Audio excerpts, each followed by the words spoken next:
Welcome to this episode of Alternate Empire. I'm super excited. I have Miss Emily Rochelle here. Oh my God, I said it wrong again. It's great. It's fine. Literally, I married in. I didn't know how to say my husband's last name for like weeks of us dating. And I'm actually pretty sure within the family there is like disagreements as to how to actually say it. So we just roll. Okay, We're sounds good. good. We're just gonna roll with it. Well, thank you so much for being here. Yeah, But I would actually love if you wanted to share a little bit just about I think we had talked before about like your story. So now I kind of want to hear like your new story that you're like bringing to life. So, don't make me do it. Okay, so for context, Brittany and I connected through a mutual friend, mentor, Katie Stewart, and we clicked because she said that she lived in a small town. And I was like, oh, tell me about your small town. And needless to say, it's like not that far from a very major city in a town of like, I don't know, 10,000, 12,000, 20,000. How many yeah, people live in your town? so 17,000. So yeah, it's not, yours is a Amazing. lot smaller. I live in a town of 42 people. So Yeah. I was like, small town. Oh, that's so sweet. But I grew up in actually semi-similar situation, a small town of 10,000 in the Metro East St. Okay. Louis area. So what I thought was a very small town until I met and married a farmer and ended up where I am, which is relevant for my story. I really the arc of how I got into the work that I'm doing today is I met and married a farmer, found myself in the middle of nowhere, 45 minutes from a grocery store in a town of 42 people. I was an elementary school teacher and thought that was going to be my life path forever. And I have no doubt that would have been beautiful. They like write country songs about that stuff, right? The farmer and the teacher. The teacher, a Right. thousand percent. Spent a few years teaching and then followed an intuitive hit to the nonprofit space. And during my time there, after the birth of my second, went through a really profound health and personal growth journey that kind of was the beginning of this awakening of what does it mean to live life with an intention and purpose. Did what any sane person would do in a pandemic and started sharing online with the intention of finding other women in small towns, rural communities connected to agriculture who ultimately were throwing the rules and expectations out the window and having different sets of conversations about what does it mean to live life with intention, do things differently, build really big, beautiful, audacious dreams, Mhm. unravel some of these generational expectations. And, that fast forwarded to me jumping feet first into the world of entrepreneurship. I was never one of the people who's like, I'm going to be an entrepreneur. No, Right. like not my life path. Um, but over the course of time, just found myself guiding and mentoring women through these like major thresholds of their life, whether it was starting a business, leaving a relationship, transitioning careers, and really at its core, like these big identity transformations. And Mm. so my journey brought me through, talk therapy for the first time, understanding mental health, which then just like becomes a rabbit hole of somatics and deeper healing modalities. And then that paired with the timing of just everything that's going on in the world right now, I just started asking bigger sets of questions around, how do our worldviews shape the way that they are, both from a family of origin, like community, part of the world in which we are raised, and then to these bigger, like systemic conversations. And so that just started a whole unraveling of religion and politics and spirituality and then we just like snowball into the patriarchy, white supremacy, disconnection from our Oh, indigenous roots, the onset of colonization and capitalism, and gosh, all and all the beyond. things. Right. And, really one of the major things that started asking those questions in a really intentional way was this through line that I kept seeing of these brilliant, passionate, like purpose-driven women who were constantly doubting themselves. And we would call it things like I need clarity, or if I could just get the confidence, or what are they gonna think, or I have imposter Mhm. syndrome, right? I was just seeing like so many different flavors of the same thing, which is really just this true disconnection from self and this severed sense of self self-trust, this self-knowing, this true self-love, not just the like hashtag self-love that we see Yeah. on Instagram, right?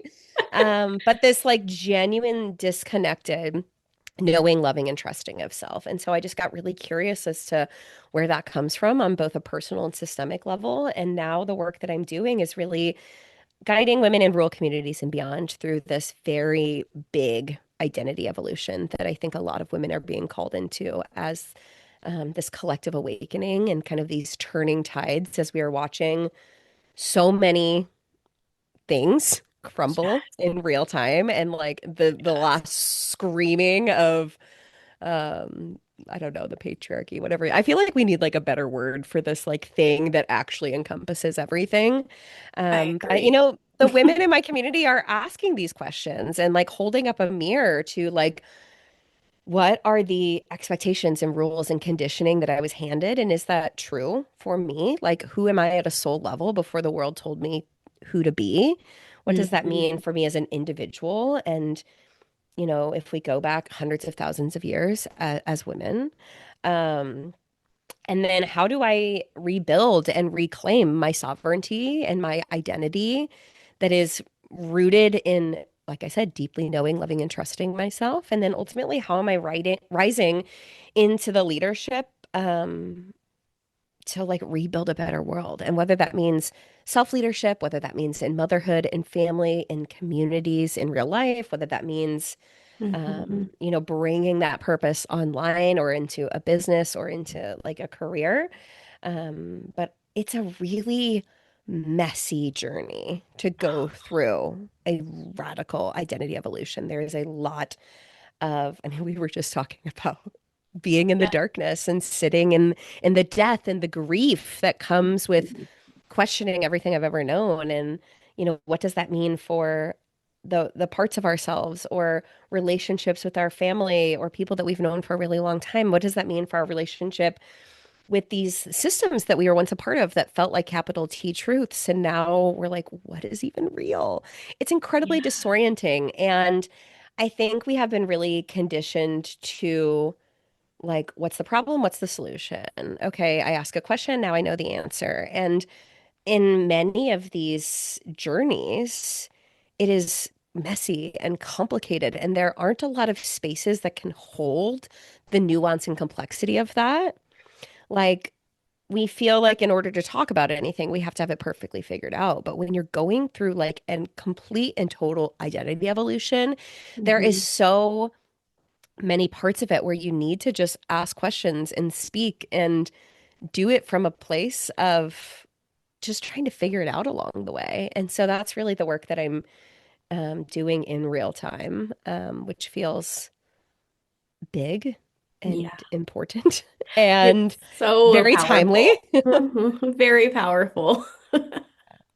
No, that's amazing. I love, honestly, that was a beautiful story. I feel like that was so much more in depth than just like, I was a teacher, now I do this. And I feel like you added so much more of the, like you said, the complexity of all of that Mhm. and what that dismantling looks like. And I love that you said that it was very disorienting because it is Mhm. extremely disorienting. There comes so much, like you said, that darkness, that grief of like upheavaling all of Mhm. these like truths that you thought were real. And it's like your entire reality crumbles and Yeah. you have nothing left and you're like, where do I go from here? Right? Because you've Mhm. questioned everything. And I see that so many women is just watching them question things like, why does it have to be this way? Just because I Mhm. have this doesn't mean that. Like, there's just so much more to this that people really don't see. And you're right, there's not a lot of spaces that can hold that Yeah. truth and that unraveling where you have like, oh, here, I've got you. Like, Yeah. yes, you are going to fall apart, but you're not going to be lost, you know? Well, and what does it mean to rebuild the scaffolding as it falls apart? Because what I Yes. see sometimes, and again, we are going to be speaking in massive generalizations. This is so highly individualized. I'm It just calling really forward is. patterns that I've seen. Hmm. When someone goes through a profound religious deconstruction or perhaps a political deconstruction, it's almost like they don't have the scaffolding within themselves to hold themselves. And so they immediately just like insert into whatever is the opposite of that, but bring so much of the toxic ideology or ways of being or like self-loathing or like hatred for other and like just kind of superimpose it as the opposite. And so Yes. what I am learning really just in the past couple of weeks is like, oh, this is really important to go through like the systemic unraveling while also this really deep personal remembering and reclaiming and rebuilding, because that is like the scaffolding that holds you through, where you become sovereign and not susceptible to the whims of like whatever identity or group you have like landed in. It's like you have the ability to discern and take in information, but like being able to filter it through your own truth in a way that feels really grounded and clear. It gives you the ability to have nuanced conversations and be challenged without feeling threatened. Yeah. And that I think is going to be more important than ever as we are seeing, um, norms being challenged. And if you do not Mhm. have the safety within self, if you don't have that know, love, trust factor within yourself, it immediately feels threatening and turns into unchanneled defensiveness and anger. And another thing that's really been coming forward for the women I'm working with is this rage that none of us were ever taught to feel or know what to do with. Yes, exactly. Yeah, the rage is a really good one, and I definitely relate to that personally and in the work that I do too. It's just like you see these women, they are just angry and they Mhm, don't have words for it. They don't have a way to express it in a way that doesn't scare them, because that's the thing that I hear so often is like their mhm, rage actually makes them feel so much fear instead of feeling like empowered or using it in a way to like harness more. They're mhm, just so terrified of it, they just don't even want to look at it. And that's mhm, making an even bigger issue. So, like you said, adding in that, replacing that scaffolding and that like systemic process to help them rebuild where they're not afraid of their rage, they're not uncomfortable with, moving through these. And like you said, not becoming defensive, because I see that so much. There's just all of mhm, these people, like you said, they've just flipped one side to the other, but there's been no real like understanding. And a lot of it seems out of spite versus out mhm. of like true understanding or true healing and movement through that. They're just kind of flipping to the opposite end of the spectrum. And you're just like, well, hold on. Right, Because then it right. creates more division, because Mhm. then everyone's just defensively communicating, and that's what we're not here to do. We're here to rebuild those systems and learn understanding and compassion, but also integrating that rage and being like, yeah, this is bullshit. Yeah. Yeah. So, I think it was Katie and I had this conversation recently about rage, right? And we were talking about some examples of accounts that I had seen online, and I'm like, I don't disagree with what they're saying, but something about it like really like, oh, what is it? And hmm we were talking about, if we imagine our rage as fire, like fire untended is like very destructive. And sometimes that's necessary. Like where I live in agriculture, sometimes we do controlled burns. We're burning a whole field for a very specific reason. But, left to its own devices, fire can destroy homes and livelihoods and so many things, and it can be very scary, right? We just saw massive wildfires take over Nebraska, and so many of my friends who are, especially in the cattle industry, there were just in so much very real physical danger from this fire. But fire that is channeled with purpose heats our homes, cooks our meals, is a space for gathering and storytelling and connection.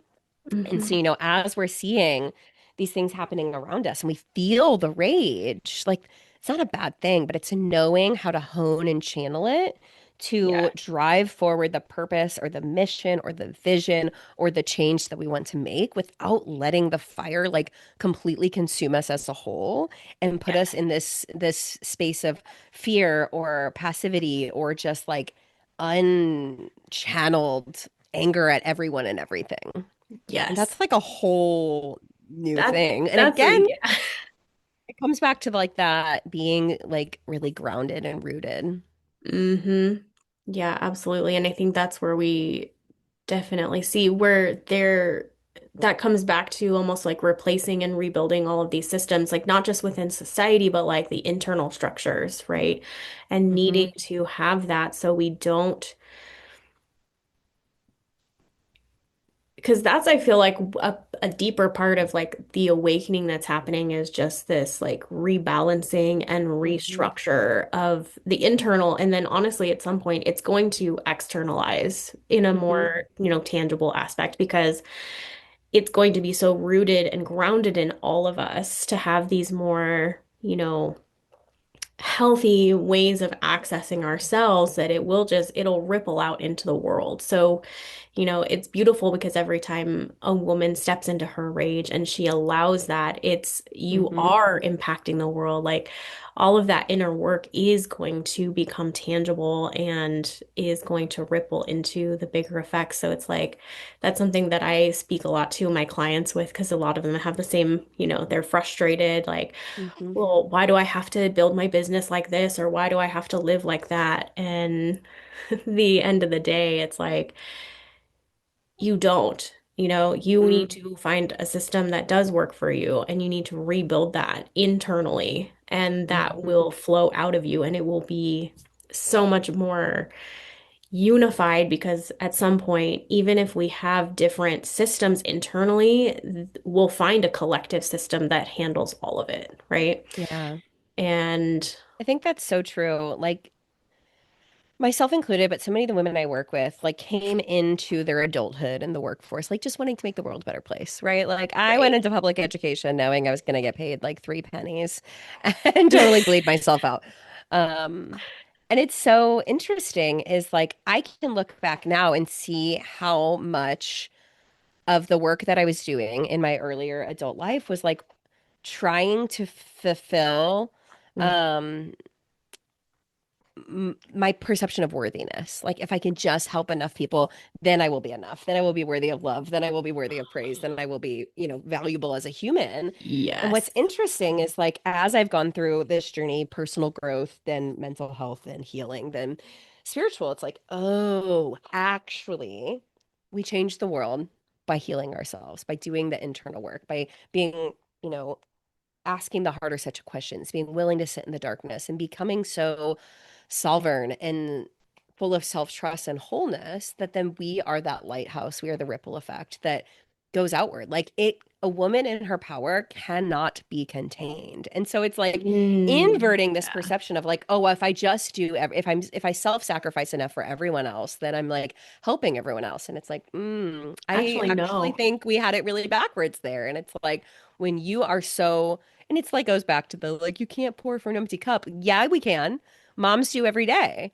We like Right? pour from an empty cup and then some. We're like, where else can I find water? Like, Yeah. but there's so much truth to like when you are overflowing with abundance Mhm. and wholeness and healing and sovereignty, like it is a magnet for transformation. It is an invitation for everyone around you. And I just imagine, like, Is. what would the world be like if every, especially woman, was sovereign and in her power? Like, what Oh would my we move God. forward?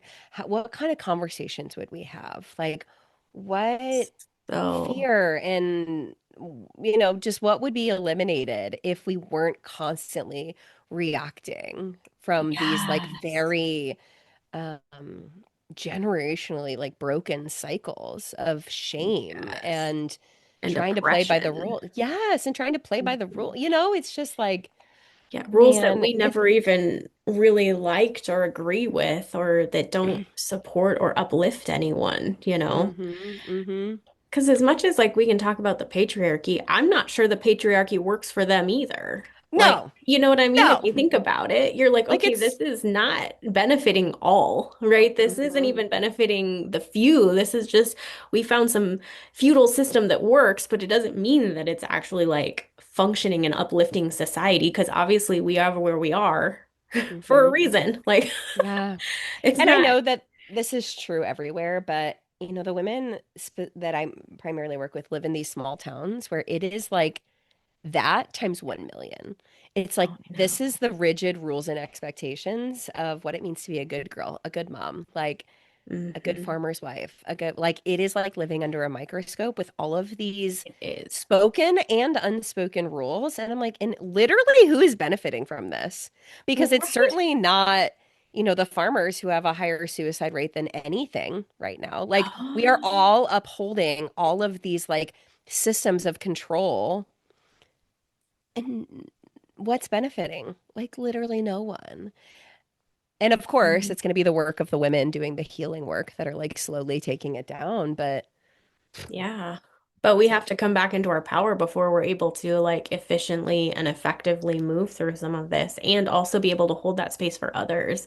You hmm know, like we talked about, it was there is a level of integration and depth that's required for you and your lived experience to actually be able to usher women through these like darker aspects and these harder parts of life. You know, if you don't have access to what that looks like, how to actually bring them through something like that, it's so much more difficult hmm to help them rebuild, right? And so we need all of these women to like once we get more of them kind of like hmm activated and it just it's going to help us bring so much more and it really will be the women who kind of bring things back into balance because it's not that like the patriarchy like men are bad by any means. It's just it's the systems that were set in place and that's what we as women are hmm going to heal, dismantle, and move along, and like you said, in a smaller town, oh my gosh, you are under a microscope. Like, no matter how far out of the world you get, like, you can stay pretty removed if you want to. hmm Like my husband and I try to stay pretty out of the circles and the cliques Yeah, and the drama because it's part of a small town. same. You get the Yeah. people who like cling together hmm and it's like you gotta stay kind of out of that if hmm you can, but you're always under that microscope. You're always being looked at and watched and it's so much smaller and it makes you question things and it's uncomfortable, especially if you're someone who's like breaking those rules or breaking those hmm systems and, just, bringing in those new layers of like depth and spirituality and darkness and being like, let's look at why it's not working, Yeah. instead of just going along with it all. And Well, that's so and it's sad about like the farmers having such a high suicide rate. I did not know that, but that is just mhm. like, that's heartbreaking Yeah. because they don't And feel supported. it's interesting, and you bring up this darkness piece, and I think there's also a level of like self-compassion we have to have for like, of course, we have only ever been taught like this like hustle culture, good girl, perfectionistic mentality of like put a smile on and go to work and do all the things and grow your career and accomplish all these things and blah, blah, blah. Right? Like we haven't been empowered to embrace like this cyclical nature that is so inherent for us. Like if I live in the Midwest, so we have all the seasons, right? Yes. And so we all conceptually understand like, oh, it's summer and things are growing and the sun is shining and the world is green and that's beautiful. And then in the autumn and the fall time, the leaves die and prepare for winter. And then darkness, everyone complains about how cold and snowy it is. But then spring comes and, you know, buds start forming and the world warms up again. Like we conceptually understand this, but we don't give ourselves permission to go through it, which Mhm. especially as women, we are literally going through this on a month by month basis. Yes. Um, but then I think also in these seasons of life, we have these arcs where sometimes things are just flowing and we are creative and abundant and magnetic and like everything's clicking into place. And we've sometimes that it feels like hell. And It we have does. been, Brittany and I were talking about this a bunch before we hit record, but we've been taught of like, oh, here's the problem. Like, what's the solution? How do I get out of this as fast as possible? Yeah, What is I don't like the way that I'm feeling right now. Like, how do I make myself happy? And, there is so much to, we choose joy and like finding the glimmers in the everyday and creating color in life and whimsy. I'm literally recording in front of a sunset rainbow wall. Like my closet looks like a bag of Skittles. You will not find someone who like integrates more color and life and joy into their reality. But over the I past love. couple of years, I have really gone through whether you call it an ego death, a death portal, a dark night of the soul, whatever. But Yeah, and for a variety of reasons, both of what I was going through, um, whether you call it an existential crisis, a spiritual awakening, whether it's because my body was so physically sick from my last pregnancy, but I really had to learn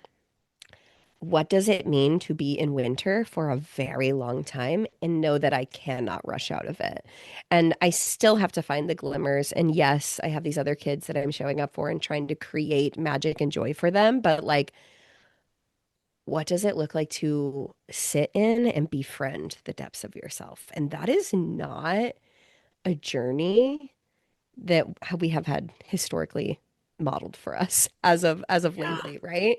absolutely. And I was sharing with you like as I very openly shared about that last year, not that I was massively creating a lot of content, but on the podcast, I was very, very open about what that was. And like that darkness made a lot of people uncomfortable. Yes, Um, because for most of my life, I've been sunshine in a bottle and like an energy drink in human form and always looking on the bright and positive side. And now I can see, oh, that was like also some masks that I wore because it made me socially acceptable. Part of this is like absolutely. the ADHD awakening and the Enneagram 3 removing of masks and stuff. But it's also like, but I'm now both. Like I Mhm. can be the brightest person in a room, my Yeah, wardrobe, and also know what it means to like integrate in the dark and to not be afraid of it and to yes, be like, this is actually beautiful because it's like also made me embrace the physical seasons more than ever. Like I full admit I would be the one that's like, oh, it's getting cold outside. It's so dark. I hate it. Like I spent so many years of my life just wishing it was summer. And like this year, I was like, oh, like, look at how cozy. I'm like gonna cry talking about it. Like, look at how cozy we get to be. Like, I get to fill my house with candles. And like, this is the season to be internal and warm and introspective, but it was like a very conscious effort to not just be bitching about the snow, but like what does Mhm. the season mean and represent? Oh, I just got chills. What Yeah, does this mean and represent for my life? And like what am I meant to learn and integrate in here? Because it's not always summer. And like logically we know that, but do we really fully give ourselves permission to go through it, especially when it's lasting longer than we think it should? yeah. Because I do think you're right on like the seasons of your life. Sometimes those seasons last for years, you know? I mean, obviously, we talked about this a little bit, but yeah, I've, been I don't know, dying since 2017. It's just like there's just been so much, like it's just been a very long winter. But like you Mhm. said, just honoring that season and not trying not to complain and just be like, yeah, you know what? This is horrible. And maybe there, like you said, there's always glimmers. There's always like bright spots and life is great, but then there's so much and it becomes heavy after a while, but Mhm. also, there was something you said about, I kind of liked that you said that you were trying to create joy and magic for your kids still, Mm, but I also loved that when you look at it, you are also modeling that it's okay to go through those hard things. And mhm, even though you were still like creating all of that, like them witnessing you doing that mhm, is probably so beneficial for them because maybe they don't get it now, but like mhm, eventually watching you be that person for them, who was like, "Oh, yeah, mom went through some times where she wasn't always like happy and at her best, and we Mm-hmm. were still provided for and loved, and you like you said, Yeah. you always did the best you could with all of it, but it's like it's kind of nice to be like, yeah, you didn't have to. It gives them permission to also be that way eventually too, Mm-hmm. and honor those cycles for themselves. So like watching, like just the way you said that, it kind of just made me like light up Mm-hmm. inside because I was like, oh, look at that. She's like also already creating that beautiful ripple effect for her, like the future Mm-hmm. generations and kids and letting Yeah. them own it. My kids have a better understanding of what it actually means to bring a baby to the world than I did at It- 30 right, something years old, right? Like, right. and I did not sugarcoat it. Like, I was so sick last year. And I explained to them, like, what was going on. Like, I had really severe hypoglycemia, and here's what that means. Here's what's happening in my body. And, like, Yeah, like I did not try to pretend like it wasn't happening. Thankfully, it was our fourth baby, so like my husband also fully like understood what was happening, and it was like I have to lay down. Like you can come and get a book, we can snuggle, but like I need a rest. they really had awareness of like the way that I had to take care of my body.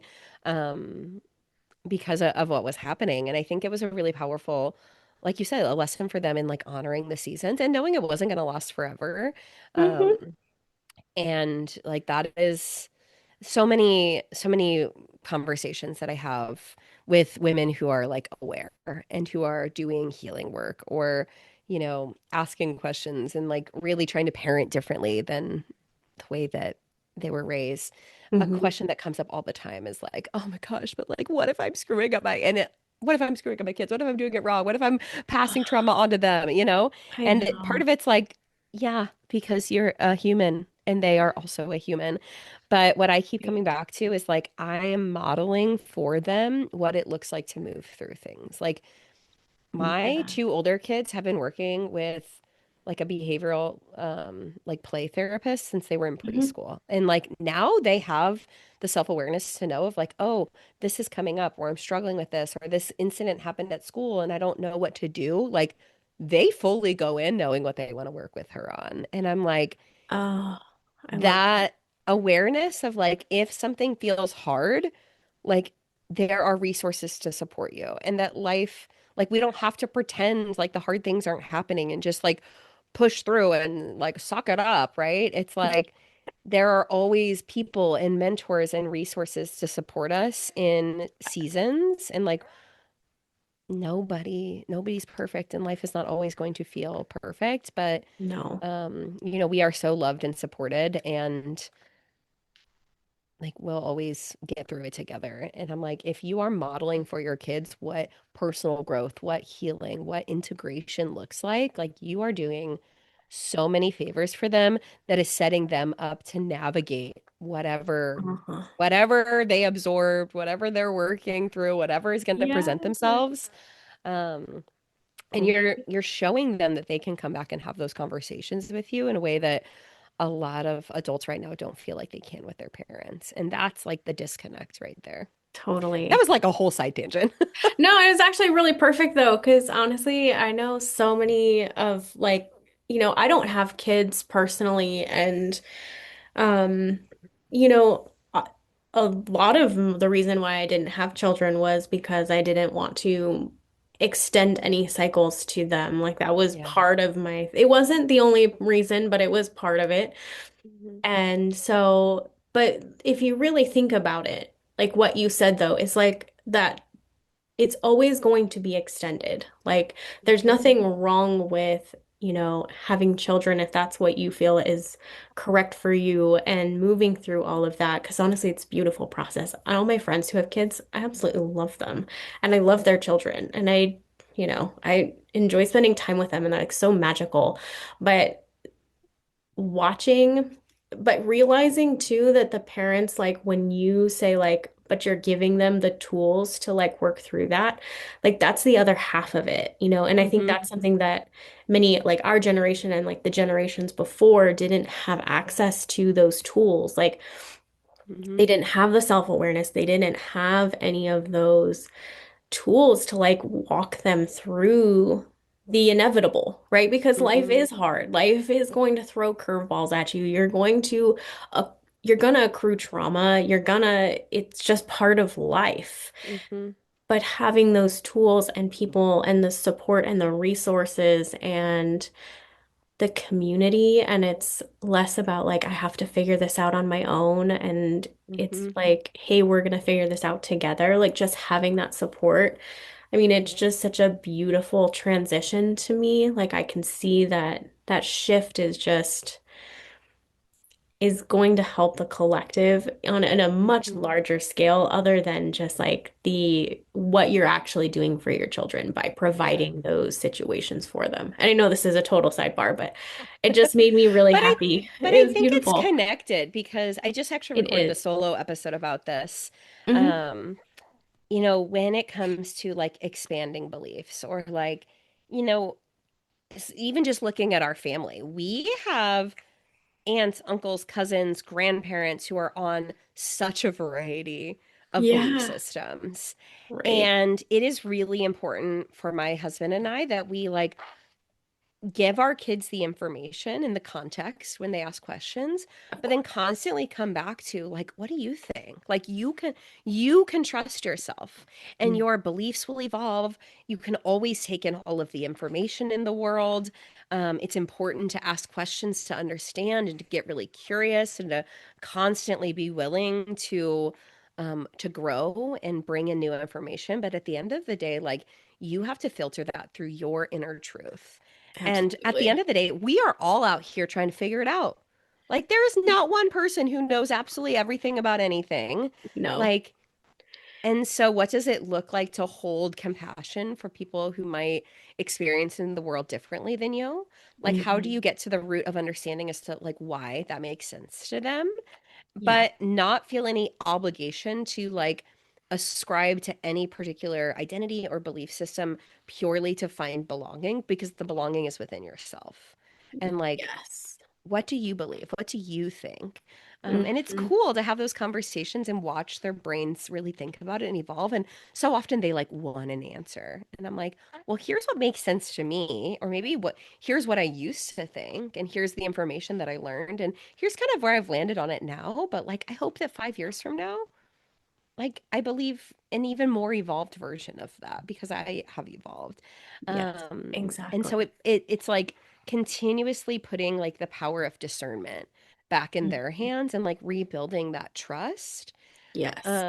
And I think that a lot of people as they have gone through their growth journeys are like giving those gifts to their children. And so it makes me think like 10, 20, 30, 40 years from now when these sweet like babies that we're growing are becoming more of the decision makers, like what's that going to mean? What's that going to look like? It's exciting. It is exciting. And it is so nice because you're like just reintroducing so much more back to them that, they may not have had if you weren't doing that work, if you weren't willing to, kind of reinforce like, hey, what do you think? I don't think I've ever had any of my adult like authority figures. I don't think they ever asked me what I thought about anything. Yeah. Like you're Yeah. looking back on it and you're like, oh yeah, it's like nobody ever asked or said, here's what I think, but formulate your own opinion. Hmm. And it's very interesting, but it really does like ground in that self-belief and the ability to discern and like you said, ask questions because that is a huge thing and that kind of ties into like where we started almost. Yeah. But just Yeah. learning how to question life and not be like defensive. It's just like, does that make sense though? It's just a Hmm. very kind of calm, grounded aspect in really approaching life from, hey, is this where I really want to be? Is this really what works for me? Right? Hmm. Yeah. And when you have that nurtured relationship with self, then the questioning doesn't feel disorienting.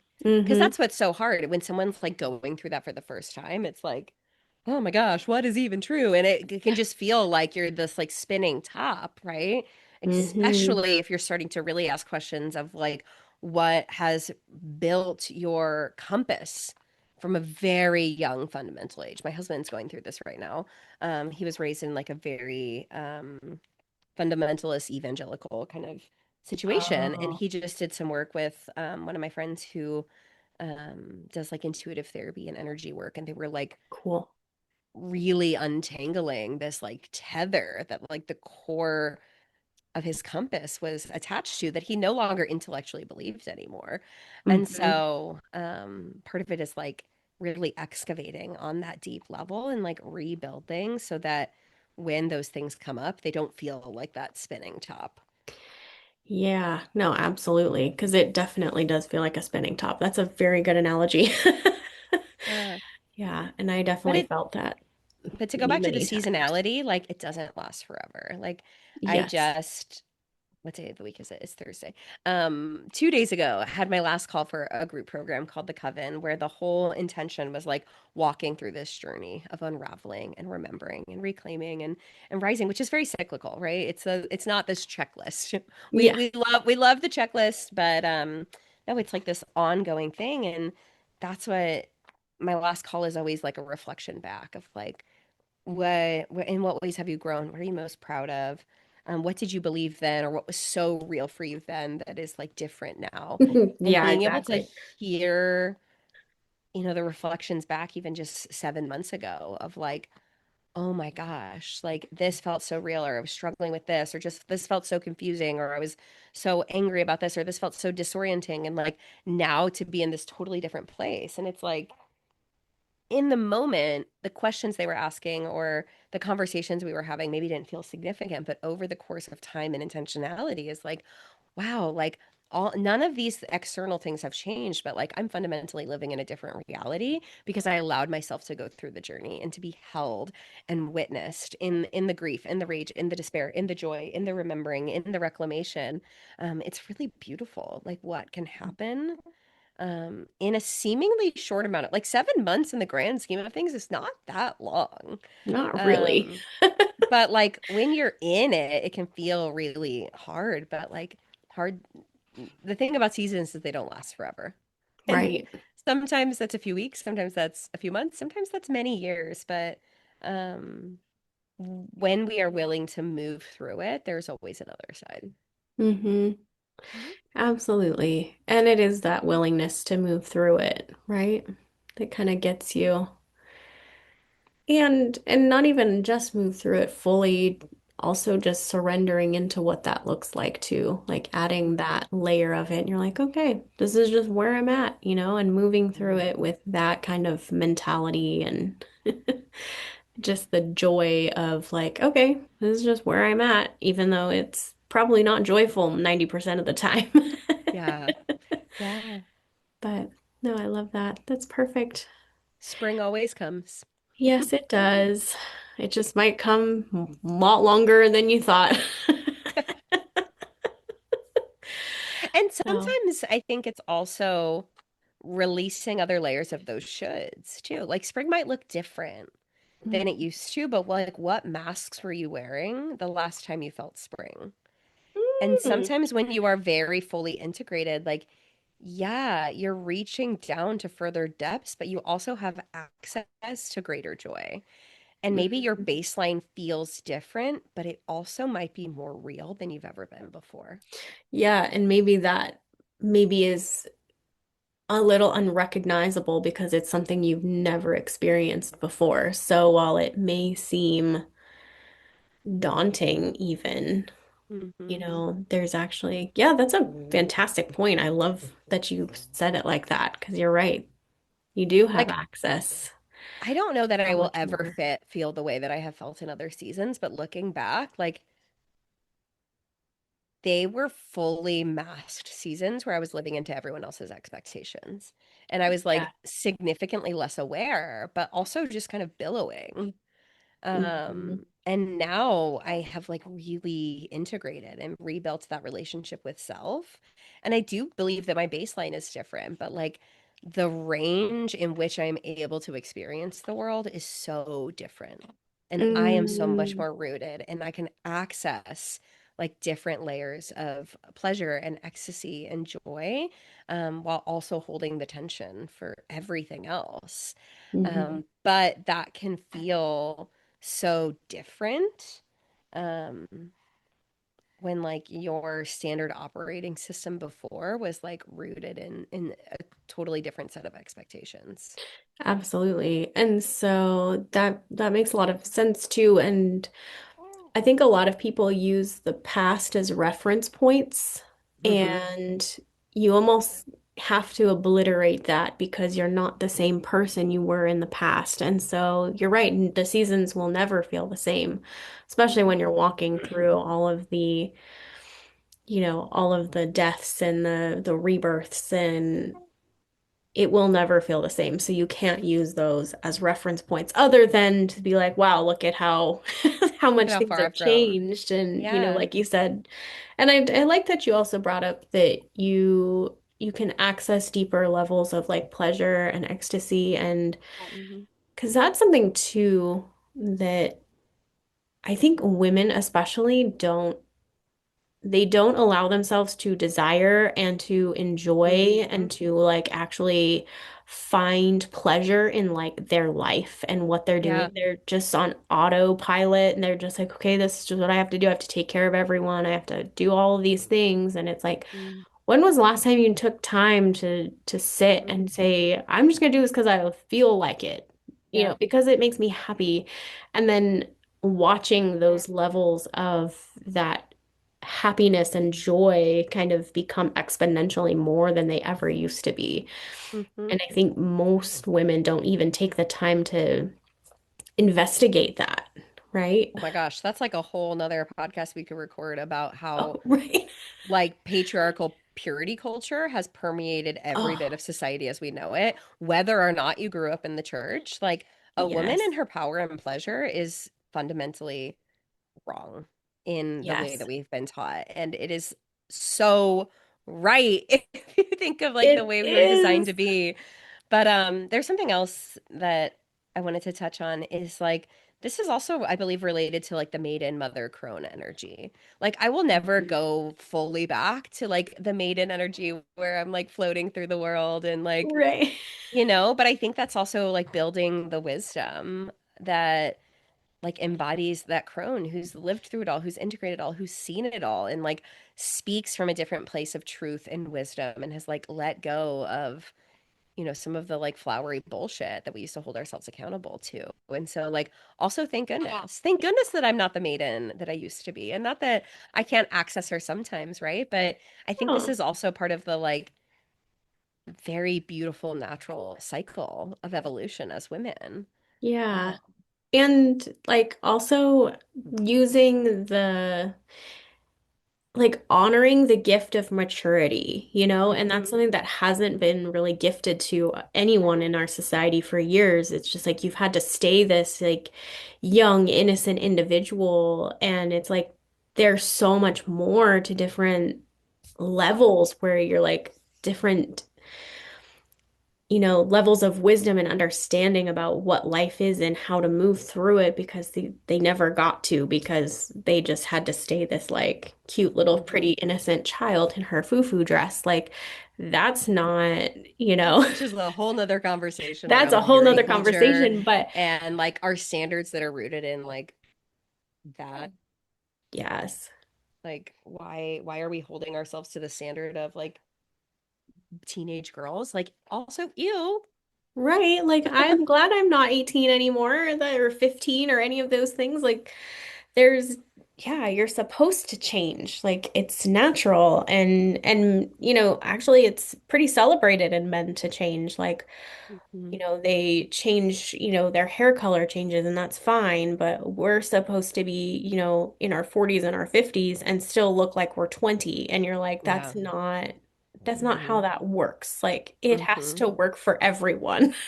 Yeah. And you're I've been right. Like, listening to a ugh. book. I can't remember who the author is, and I don't have it in front of me, but it's called Muse. And on Instagram, her handle is Midlife Muse, and it talks all about like aging and women and how we've been like so disempowered and if not de-incentivized to age. Right? And I also don't think that's accidental, right? Because as we No. age, and especially if we're talking about women who are going through and on the other side of menopause, like that's when we really come into our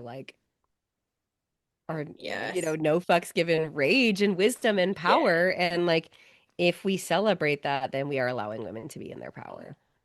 Right. It all comes back to that. It really does. And And this is where we start the podcast series of Emily and Brittany raging about all of yeah, the systems. yeah, exactly. You know.